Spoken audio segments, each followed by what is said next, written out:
ये भगवान की लीला है। और वहां क्रीड़ा कर रहे हैं। मैया सोचने लगी कि भगवान की मेरे ऊपर जो है बड़ी कृपा, मैंने कभी किसी का बुरा नहीं किया है। और जो किसी का कभी बुरा नहीं करता सज्जनों, भगवान उसका कभी बुरा होने नहीं देते।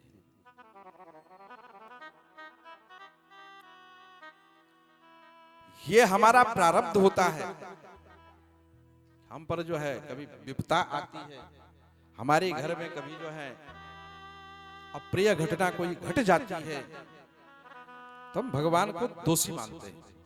मानते कि नहीं मानते बताओ?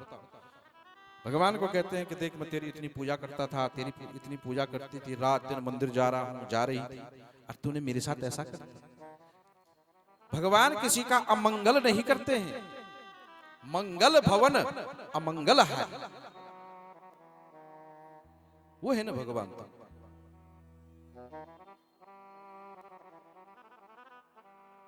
यहां मैया कहती है कि मैंने आज तक किसी का बुरा नहीं किया है।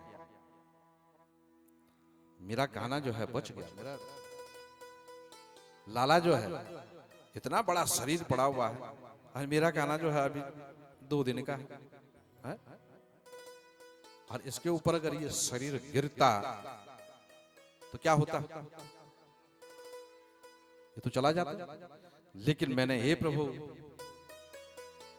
मैंने कभी किसी का बुरा नहीं किया, इसलिए तूने जो है मेरी लाज रखी है। एक लाला दौड़ा दौड़ा आया गोप। मैया ने पूछा, अरे क्या ये कैसे? कहता ना, एक आई थी, पता नहीं कौन थी, कैसी थी, और दूध पिलाने लगी। अपने अस्तनों पे लगाया और भगवान ने दूध पिया है, आइए मर गई। बोला है, ये धड़ाम से जो है हे मैया नीचे गिर गई। सभी ग्वाल वाले जो है अपनी अपनी बुद्धि से बोल रहे हैं। मैया ने लाला को, उस अलाबला को टालने के लिए सज्जनों, देखो गौ की पूंछ का झाड़ा लगाया है,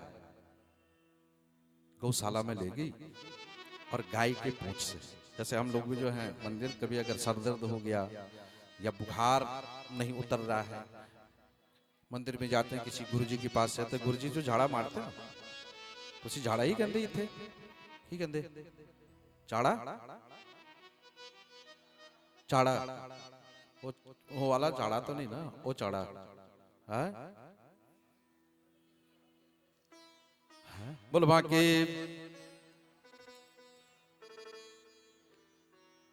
गोमूत्रेण स्नाय वित्वः पुनर्गो रजसार्भकम।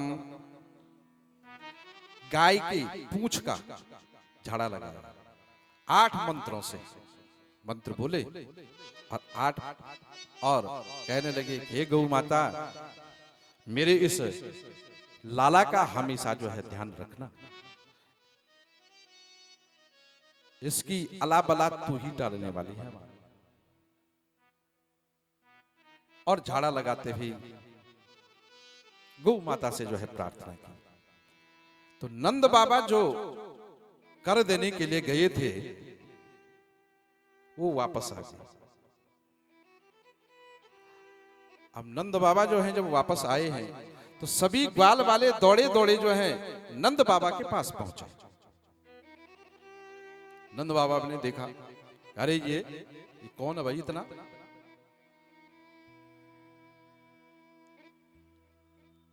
हमारी बहू रानी भी पहुंच गई, छोटी बहू। बुलवा के तो लाला भी आया हमारा, नहीं बुलवा के तो यहां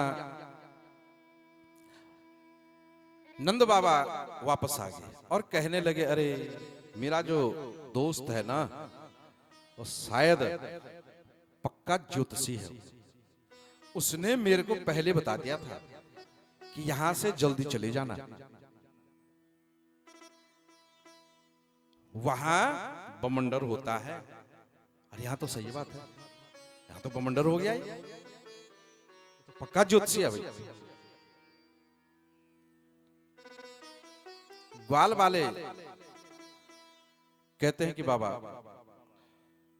ये जो है तुम्हारी जो माला है ना, जो तुम ओम नमो भगवते वासुदेवाय, ओम नमो भगवते वासुदेवाय है, जो तुमने भजन किया था ना, भजन का प्रभाव ही है। तो नंद बाबा भी कहते हैं कि हाँ, क्योंकि भजन में बड़ी ताकत है, भजन में ताकत है, पर जब करोगे मन से। और कभी भी भजन पाने के लिए नहीं करना है कि मुझे कुछ मिलेगा, उसके लिए नहीं। सवेरे जब पूजन करते हैं ना, ये ब्राह्मण देवता आप लोगों से पूजन करवाते हैं, तो पूजा के लास्ट में बोलते हैं इदम न ममः, हम प्रभु जो ये पूजा कर रहे हैं अपने लिए नहीं कर रहे हैं, ये तो तुम्हारे लिए है। तब भगवान प्रसन्न होते हैं। भगवान को अपना बनाना है। तो नंद बाबा कहने लगे पक्का ज्योतिषी है मेरा भाई, उसने मेरे को पहले बता दिया था। ये तो जो है उस प्रभु की भक्ति का ही कमाल है, नहीं तो पता नहीं क्या हो जाता। तो ग्वाल वाले कहने लगे कि बाबा चलो अब जो होना था वो हो ही गया है, पर अब तो जो है उस गोकुल का रास्ता, ये तो सारा रोड ब्लॉक हो गई, सड़क ब्लॉक, गाड़ी आगे पीछे कैसे जाएगी, इतना बड़ा शरीर पड़ा हुआ है, तो अब क्या करें। तो बाबा ने कहा कि ऐसा करो रे, धैर्यमानस्य देहस्य धूमश्चाग्र सौरभ उदित है कृष्ण निर्भुक्तः सपत्या हत पापनः, कि अपने अपने घर से ऐसा करो, काटने वाला क्या बोलते हैं, कुलाड़ी, हथियार ले आओ और इसको इसके टुकड़े टुकड़े करो। कोई पेड़ अगर सड़क पर गिर गया तो उसको तो काटना ही पड़ेगा। तो कहा जाओ अपने अपने घर से जो है कुलाड़ी, फरसा, अलग अलग जो भी आप जिसके घर में लेके आओ और इसको जो है काटो और अलग अलग कर दो, और काट करके फिर इसको जो है क्या करो, जला दो। ग्वाल वालों ने ऐसा ही किया, उसको जलाने लगे। लेकिन सज्जनों, इस शरीर से जलाने के बाद क्या आती है, खुशबू आएगी, आएगी खुशबू। जब शमशान घाट जाते हैं तो इस शरीर को जलने पे में खुशबू नहीं आती है। खुशबू आने के लिए तो क्या डालते हैं वहां, हवन सामग्री इत्यादि डालते हैं, चंदन की लकड़ी डालते हैं कि खुशबू आई। नहीं तो इस शरीर में खुशबू नहीं है, इसमें तो दुर्गंध आती है। लेकिन वहां उस पूतना का शरीर जल रहा है और उसके शरीर से खुशबू आ रही है। खुशबू क्यों आई? क्योंकि भगवान ने उसको गति दी।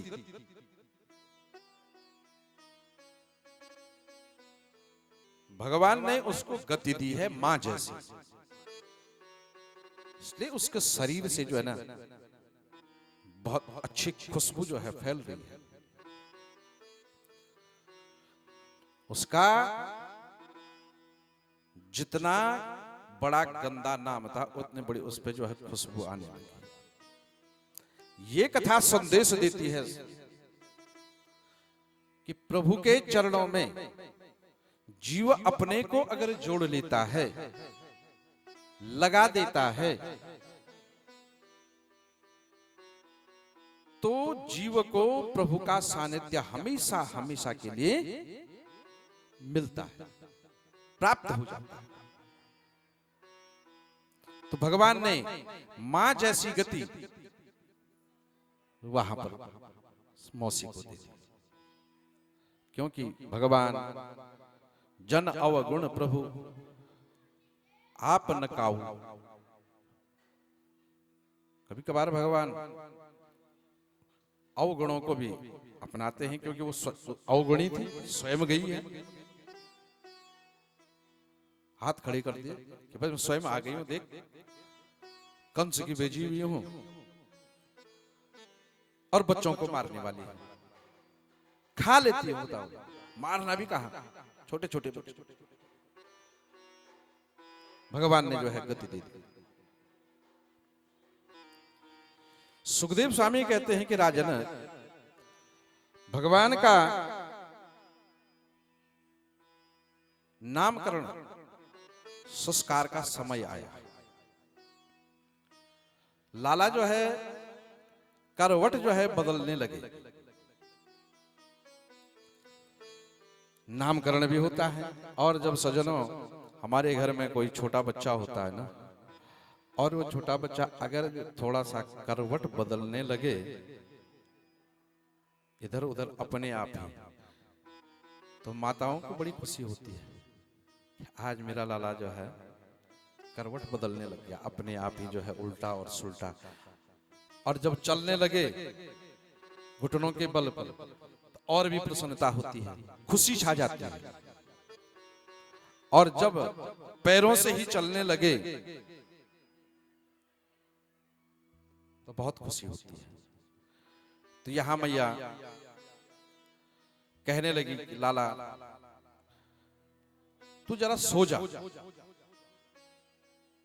आराम से अभी सो जा। और एक लोरी सुनाते हुए और मैया लाला को जो है सुलाने लगी। क्योंकि सजनों भगवान की कृपा, अगर नाथ देखोगे अवगुण हमारे, अगर नाथ देखोगे अवगुण हमारे, अगर नाथ देखोगे अवगुण हमारे, तो हम कैसे भाव